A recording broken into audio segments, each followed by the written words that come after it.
A Miha Alfassa, a mãe, ela diz que o yoga de Sri Aurobindo começa onde os outros yogas terminam. Sim. Onde exatamente os outros yogas terminam? Na época, ou até hoje, você vê muitas linhas de yoga onde a meta final é você entrar em samadhi. Você entra em samadhi e acabou. Aí você tem a opção de deixar o corpo ou não deixar o corpo, mas você deixa o mundo. A meta dos yogas, se olhar o yoga de Patanjali, a meta é o samadhi. O yoga de Sri Aurobindo começou no samadhi, porque ele teve essa experiência do samadhi logo na primeira instrução que ele teve de meditação. Ele já entrou nesse estado de êxtase sem pensamento na mente, e a partir daí, continuando, insistindo na meditação, exercício de respiração que ele fazia, e reflexão também, ele alcançou esses outros níveis de supramente. Quer dizer, a mente iluminada é uma etapa. Samadhi é o estado de mente sem pensamento. E, digamos assim, se entra num estado de êxtase. Ele fala que muitos yogis, pela descrição dos yogis, conseguiram alcançar a supramente, conseguiram atravessar todas essas camadas e entrar em contato durante a meditação, né, com esse plano de consciência de Sat Chit Ananda, que é Ananda, prazeroso, é deleitoso, né? Só que terminava a meditação, eles voltavam aqui para esse estado normal. Então, o yoga de Sri Aurobindo começou nessa ascensão do Samadhi até esses outros níveis acima da mente iluminada, do Samadhi, e tentando trazer isso para baixo e incorporar, segundo ele fala, na atmosfera da Terra, para que seja mais fácil para as outras pessoas alcançarem isso também. Esse foi o grande trabalho de Sri Aurobindo. Não foi dele ter alcançado isso, mas foi dele ter tentado, aí a gente não sabe como é isso, né? Porque a gente não fez, né? Não chegou lá, mas tentado trazer esse estado de consciência para estabelecer na consciência da Terra. Isso é tudo muito abstrato, né? São conceitos, consciência da Terra, trazer um estado de consciência, estabelecer, porque ele diz que ele não foi o primeiro a alcançar essa supramente. Ele encontra em relatos de mestres antigos que ele identifica que esses mestres alcançaram esse estado, mas não trouxeram aqui para o dia a dia, para a consciência da Terra. Quem conseguiu isso, segundo se acredita, foi a mãe. E eu não lembro o ano mais, mas ela chama do dia de Cid, dia do Cid. Ou foi em 1924 que Sri Aurobindo subiu para as escadas lá, se retirou do mundo, e 1926 que é o dia do Cid. Eu não guardo muito bem data assim. Mas esse foi o trabalho da vida de Sri Aurobindo, talvez mais importante que os escritos dele. Os escritos é para a gente tentar sintonizar com o que ele viveu. E o trabalho dele foi trazer isso para a consciência da Terra. E o curioso é que isso aconteceu...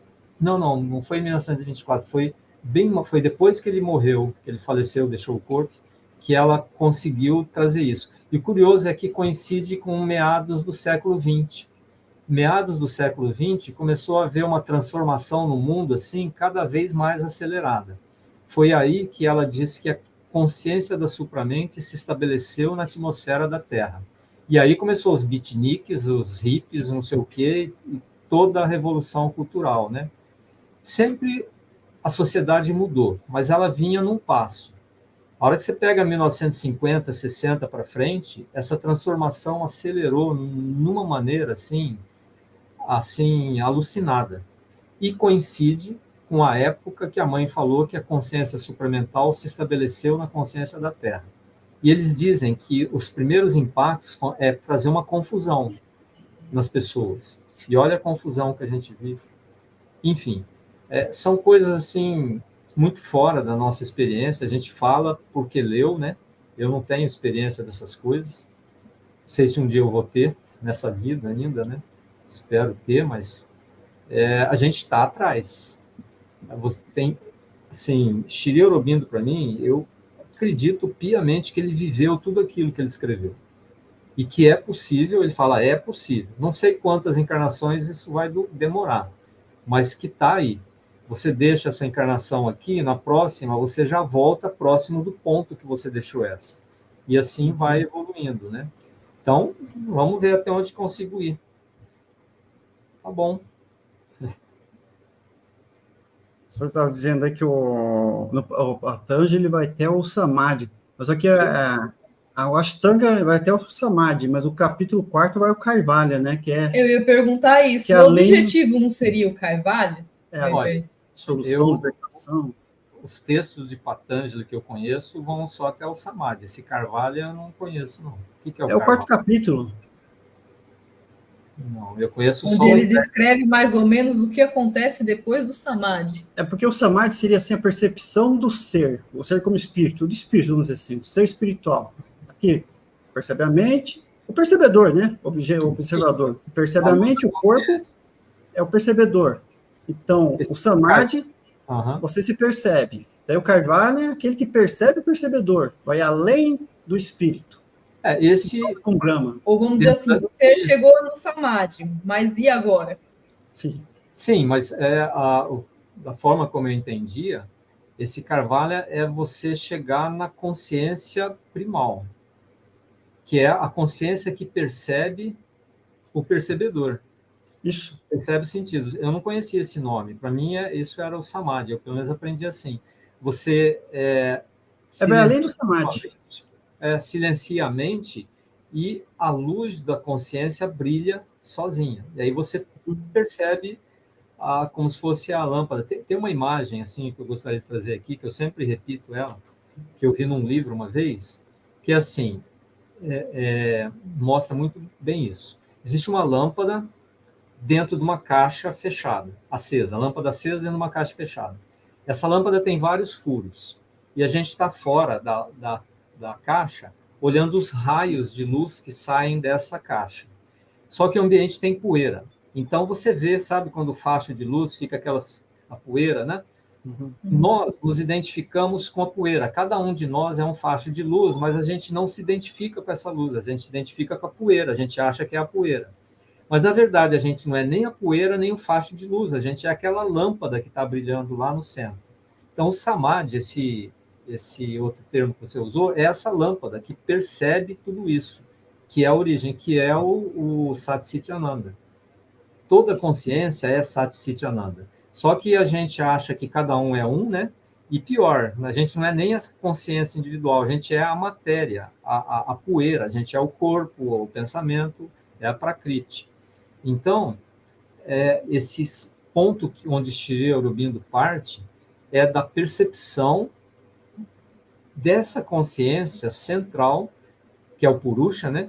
Que percebe o resto, que percebe que a mente é um instrumento, que os sentidos são um instrumento, o próprio pensamento é um instrumento da natureza. Eu entendi a Samadhi assim, eu talvez tenha lido sobre esse outro termo, mas ele escapou, esse quarto capítulo. Então, a yoga de Shri Aurobindo começa aí, nessa percepção, mas vai além, vai em busca de um desenvolvimento aqui, físico, plano físico da matéria, para que essa consciência se estabeleça na matéria. Como a mente intelectual ela se estabeleceu no cérebro, nós precisamos do cérebro para a mente intelectual, né? Se você faz lobotomia numa pessoa, tira um pedaço do cérebro, ele não pensa mais. Então, a consciência não deve ser afetada. A percepção, esse ser consciente, mas a mente para de funcionar. Então, o que ele fala? Que deve haver o desenvolvimento de um órgão novo ou adaptação de um órgão existente para que esse outro nível de evolução se estabeleça na matéria. E aí a gente fica elucubrando, né? A glândula pineal, talvez, ela se desenvolva para incorporar, para trazer para a matéria, materializar um novo nível de consciência. Não sabemos, é só especulação mesmo. Uhum,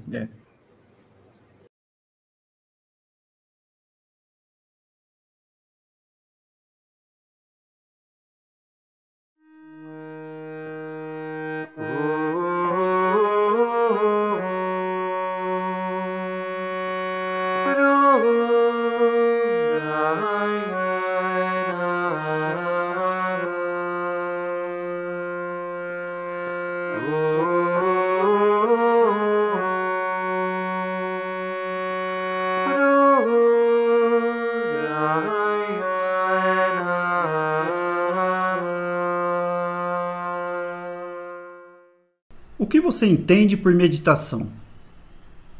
O que você realmente faz quando está sentado em silêncio? Existirá alguém que consegue pensar no vazio?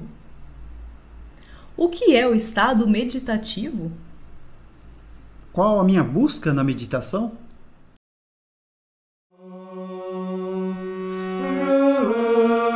Rudraya